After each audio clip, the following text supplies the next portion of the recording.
तो दोस्तों आज हो गई है 28 नवंबर और जो फटाफट बड़ी खबरें मुख्य समाचार सामने निकल के आ रहे हैं दोस्तों एक एक करके चलेंगे।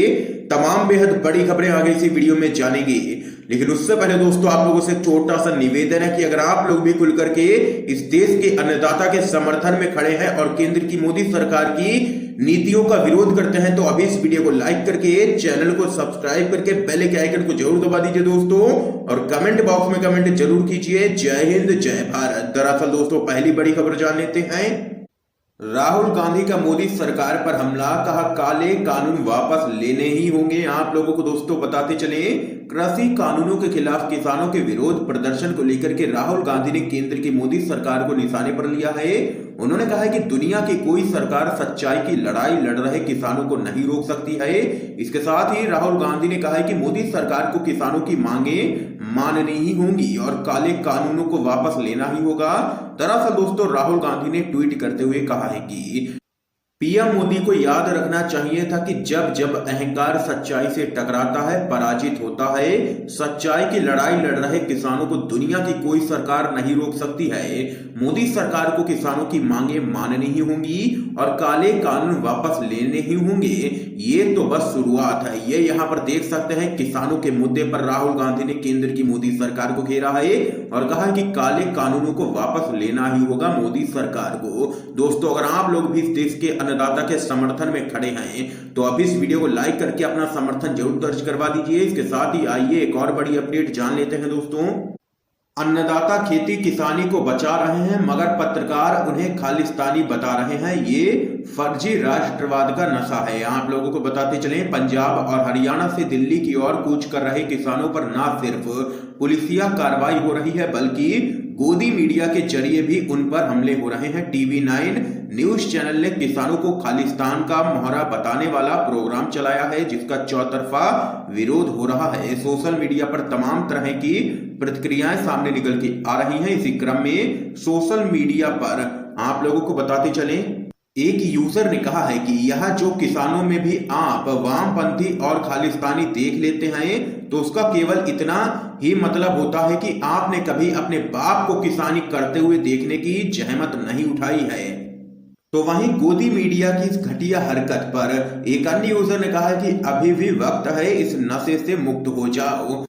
तो यहाँ पर दोस्तों देख सकते हैं कि अन्नदाता खेती किसानी को बचा रहे हैं मगर गोदी मीडिया उन्हें खालिस्तानी बता रही है। ये सिर्फ फर्जी राष्ट्रवाद का ही नशा है। इस खबर पे आप लोगों की क्या राय है जरूर बताइएगा दोस्तों। और अगर आप लोग भी बहिष्कार करते हैं इस गोदी मीडिया का तो अभी इस वीडियो को लाइक कीजिए। दरअसल दोस्तों अगली बड़ी खबर आप लोगों को बताते चले किसान आंदोलन को लेकर के कांग्रेस का बीजेपी पर जोरदार हमला, पूछा भाजपाई सल्तनत को विरोध की आवाज से डर क्यों लगता है। आप लोगों को बताते चले केंद्र सरकार के कृषि कानून के खिलाफ देश भर के लाखों किसान सड़कों पर हैं।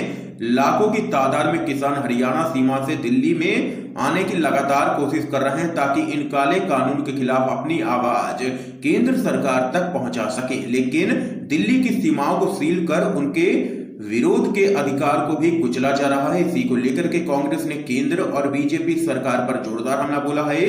कांग्रेस ने सवाल उठाया है कि आखिर भाजपाई सल्तनत को विरोध की आवाज से इतना डर क्यों लगता है। कांग्रेस ने आगे कहा है कि दिल्ली को किसान ने बनाया है, दिल्ली उसकी है, उसको पहले भी किसी ने दिल्ली आने से नहीं रोका, फिर भाजपा में घबराहट क्यों है। तो वहीं कांग्रेस ने बीजेपी की तुलना ईस्ट इंडिया कंपनी से की है। कांग्रेस ने कहा है कि बीजेपी देश के किसानों के साथ ईस्ट इंडिया कंपनी और जनरल डायर की तरह व्यवहार कर रही है। कांग्रेस ने आरोप लगाया है कि किसानों पर बल प्रयोग और अत्याचार किया जा रहा है। इसके साथ ही एक और बड़ी खबर जान लेते हैं दोस्तों।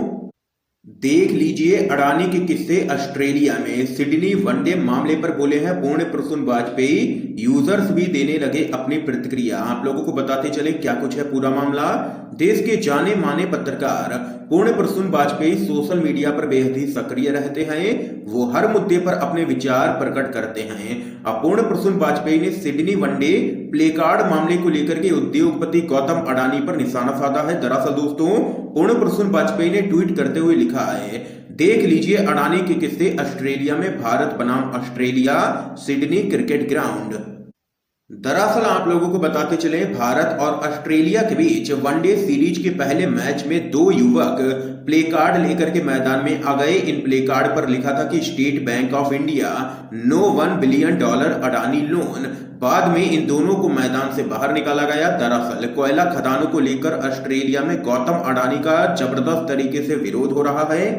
पूर्ण प्रसून वाजपेयी के इस ट्वीट पर कई यूजर्स की यहाँ पर तरह तरह की प्रतिक्रियाएं सामने निकल के आई हैं। आप लोगों को दोस्तों बताते चले, एक यूजर ने यहाँ पर ट्वीट करते हुए कहा है कि विदेशों में लोग अडानी की चालबाजियों को समझ रहे हैं, हमारे देश में अंधभक्तों की आंखें ना जाने कब खुलेंगी। तो वहीं दोस्तों एक और बड़ी खबर जान लेते हैं। जीडीपी में गिरावट पर राहुल गांधी का पीएम मोदी पर निशाना, कहा अर्थव्यवस्था पहली बार आधिकारिक रूप से मंदी में चली गई। आप लोगों को दोस्तों बताते चले, कांग्रेस के पूर्व अध्यक्ष राहुल गांधी ने मौजूदा वित्त वर्ष की दूसरी तिमाही में सकल घरेलू उत्पाद यानी कि जीडीपी में 7.5% की गिरावट को लेकर के दावा किया है कि प्रधानमंत्री नरेंद्र मोदी के तहत देश की अर्थव्यवस्था पहली बार आधिकारिक तौर पर मंदी में चली गई है। दरअसल दोस्तों उन्होंने ट्वीट किया, प्रधानमंत्री मोदी के तहत भारत की अर्थव्यवस्था पहली बार आधिकारिक रूप से मंदी में चली गई है। इससे ज्यादा महत्वपूर्ण बात यह है कि 3 करोड़ लोग अब भी मनरेगा के तहत रोजगार की तलाश में हैं।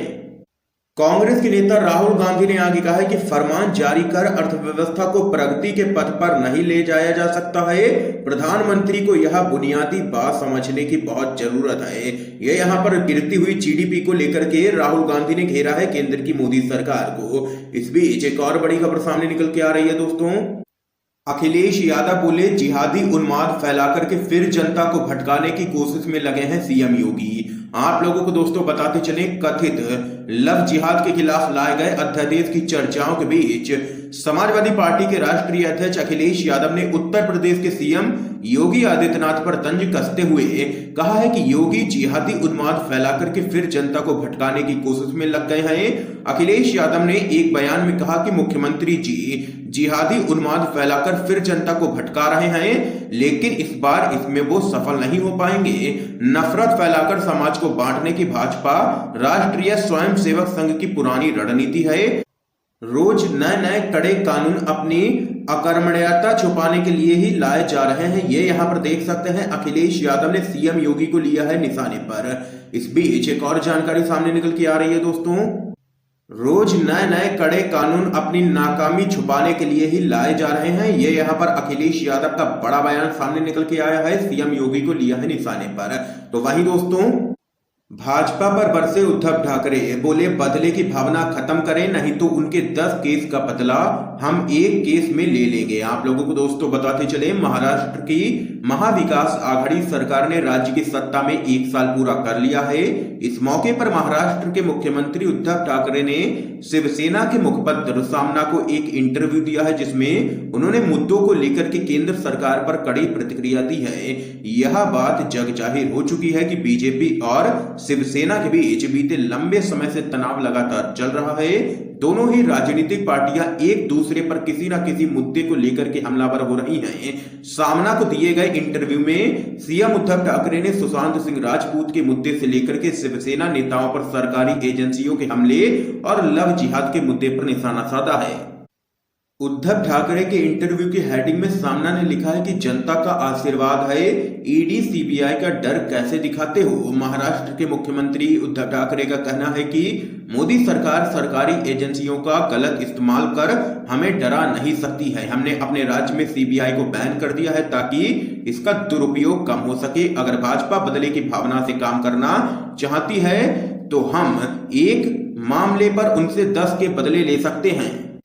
तो वहीं इस दौरान उद्धव ठाकरे ने लव जिहाद का मुद्दा उठाते हुए भाजपा पर जोरदार हमला बोला है और बड़ा सवाल दागा है। सीएम ठाकरे ने पूछा है कि अगर भाजपा को लव जिहाद से इतनी ही दिक्कत है तो उन्होंने महबूबा मुफ्ती, नीतीश कुमार या फिर चंद्रबाबू नायडू के साथ गठबंधन कैसे कर लिया।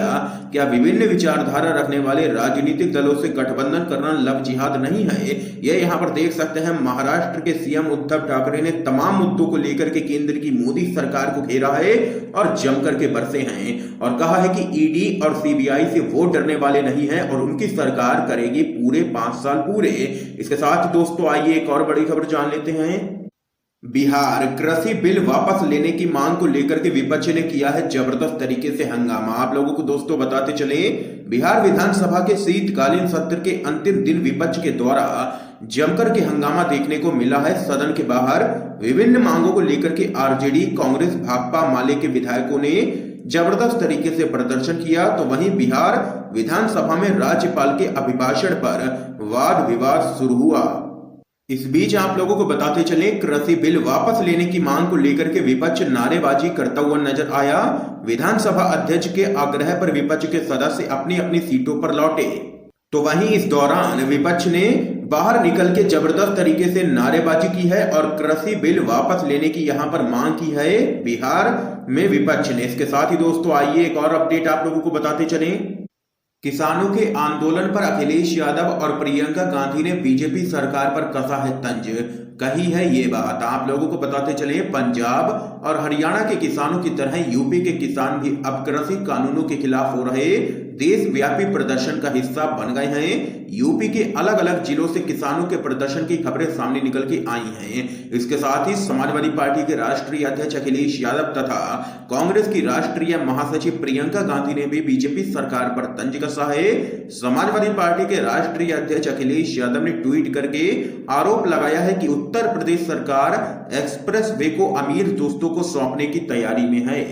दरअसल दोस्तों, उत्तर प्रदेश के पूर्व मुख्यमंत्री अखिलेश यादव ने कहा है कि लीज पर देकर लोन लेने के घोटाले से सरकार जिन लोगों को फायदा पहुंचाने की कोशिश कर रही है वो मनमाना टोल वसूल कर जनता का शोषण ही करेंगे। सपा की सरकार आने पर इस महा घोटाले की जांच होगी। ये सरकार है या सेल्समैन। तो वहीं प्रियंका गांधी ने कहा है कि सरकार की विनाशकारी कृषि नीति के विरुद्ध अपना विरोध प्रकट करने के लिए अन्नदाता किसानों के खिलाफ भाजपा सरकार आंसू गैस व वाटर कैनन जैसे हिंसक मनोवृत्ति के साधनों से प्रहार कर रही है। यह घोर निंदनीय है। किसानों की आवाज दबाने के लिए पानी बरसाया जा रहा है, सड़कें खोदकर रोका जा रहा है, लेकिन सरकार उनको यह दिखाने और बताने के लिए तैयार नहीं है कि एमएसपी का कानून हक होने की बात कहां लिखी है। एक देश एक चुनाव की चिंता करने वाले प्रधानमंत्री मोदी जी को एक देश एक व्यवहार भी लागू करना चाहिए। ये यहाँ पर दोस्तों देख सकते हैं कि चौतरफा घेरा है अखिलेश यादव और प्रियंका गांधी ने केंद्र की मोदी सरकार और उत्तर प्रदेश की योगी सरकार को। दोस्तों आज की तमाम बेहद बड़ी खबरें सामने निकल के आई हैं जो हमने आप लोगों तक पहुंचाई हैं। वीडियो पसंद आया हो तो इस वीडियो को लाइक करके ज्यादा से ज्यादा शेयर कीजिएगा ताकि आप सभी के दोस्त भी इन खबरों को जान सकें। वीडियो देखने के लिए दोस्तों आप सभी दोस्तों का बहुत बहुत धन्यवाद।